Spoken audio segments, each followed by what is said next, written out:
makakausap po natin ngayon, House Deputy Minority Leader and ACT Teachers Party List Representative, Franz Castro. Congresswoman Castro, magandang gabi po sa inyo. Magandang gabi, Pinky, at sa inyong mga taga-subaybay. Congresswoman, ano po sa inyong tingin ang dahilan sa pag-urong sa pagbasa ng Articles of Impeachment from June 2, sana today, to June 11? Ayon po kasi sa Senado, prioridad kasi ang legislative matters. Well, nakakadismaya no yung pag-urong ni Senate President Escudero diyan sa pagbasa ng Articles of Impeachment dahil talagang dinidribble dinelay talaga ng husto itong impeachment trial na dapat nagsimula February pa yan. Kaya tayo ay nalulungkot at baka ang dahilan niyan, ako nakikita ko dahil katatapos ng eleksyon, may yung mga political career nila, yung mga posisyon na gusto nilang ma-assure, lalong-lalo na si Senate President Escudero, ay may kinalaman diyan. Kaya talagang alam naman natin yung composition ngayon ng Senado, talagang 552, malaki talaga yung gusto nilang kuhaning mga boto para makaposisyon sila diyan sa Senado. Parang ito talaga yung move for political career ng mga naandyan. I see. So sa madaling salita po, ginagawa po ito ni SP Cheese dahil po sa anong paraan? Dahil po sa anong dahilan? Dahil gusto niya sigurong, tingin natin, gusto niyang ma-secure, both camps, yung kanyang posisyon as president diyan sa diyan sa Senate, to the detriment nitong pagpapanagot sa accountability at saka transparency at pagpapatuloy ng impeachment trial. Hindi pa man nag-uumpisa, meron daw ilang senador na nagsasabing patay na ang impeachment case laban kay VP Sara. Sa inyo pong tingin at sa inyong pagbilang sa mga senador, yung mananatiling 12 at yung bagong papasok na 12, anong fate ng impeachment trial para po sa inyo?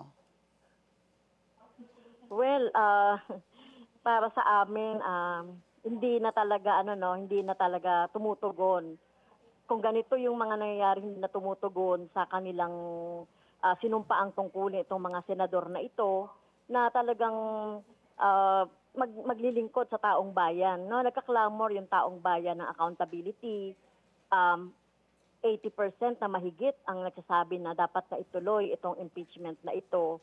Pero pinipigilan ng mga senador, ng ilang mga senador. Kaya talagang pag-betrayal ang ginagawa ng mga ibang senador sa trust ng ating mga taong bayan. Naiisip niyo ho ba, Congresswoman Franz, na posibleng hindi matuloy itong trial? Well, nadidismaya nga ako dun sa sinabi ni Senator Tolentino, mga statement ng ilang mga politiko. Pero ayun, meron talagang nararamdaman ko na talagang gustong pigilan itong impeachment trial na ito. Yung statement po ni Senator Tolentino, ano po in particular, yung sinabi po niya kanina? Di ba kanina sinasabi niya na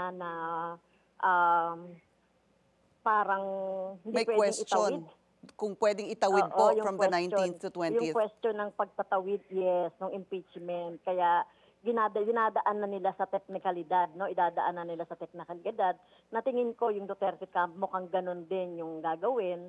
Kaya talagang sana hindi mangyari yon. At alam naman natin sa konstitusyon, tuloy-tuloy naman ang trabaho at hindi ito simpleng legislative measures lang na matatapos na after nung Congress. Ito ay tuloy-tuloy at iba yung magiging role dito ng mga senador.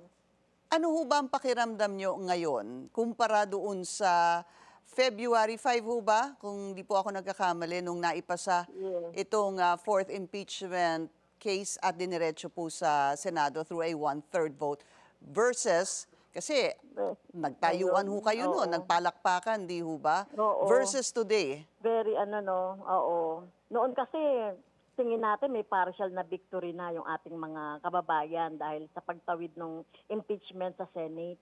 Pero ngayon talagang dismayado kami, no? Ako dismayado, disappointed talaga sa Senate, sa Senate President dahil siya naman talaga ang dapat na nag-schedule niya yan, no? Kasi siya yung leader diyan. Kaya talagang dismayado ako para sa Senado at nalulungkot ako para doon sa ating taong bayan. Meron ho bang posibleng legal na hakbang na maaaring gawin hinggil dito? As of now, pinag-aaralan pa yan, pero nakikita natin na maraming mga legal questions diyan para mapatagal yung impeachment na yan. Kaya talagang paghahandaan natin. Alright. Bukas meron kaming press con. Can you say that again, ma'am? Meron po kayong? So pinaghahandaan po yan. So bukas po nakahanda yung press con I ng see. Makabayan Opo. kasama ng mga complainants. I Oo. see. Okay. Ma'am, yung House leadership and speakership po, kamusta po? Ay, sa ngayon ay malakas naman ang suporta ng mga newly elected na balita namin.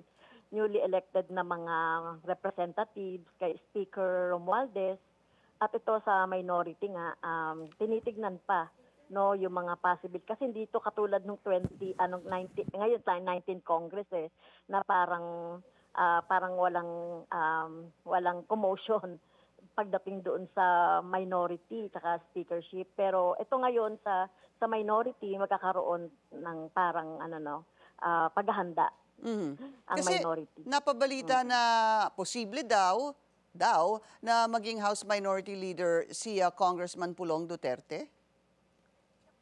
Well, kung may bilang siya, no, at least kung makukuha niya yung bilang na meron ngayon, yung kasalukuyang minority block, ay baka, pero tingin namin ay hindi. Maraming salamat po sa inyong oras. House Deputy Minority Leader and ACT Teachers Party List Representative Franz Castro.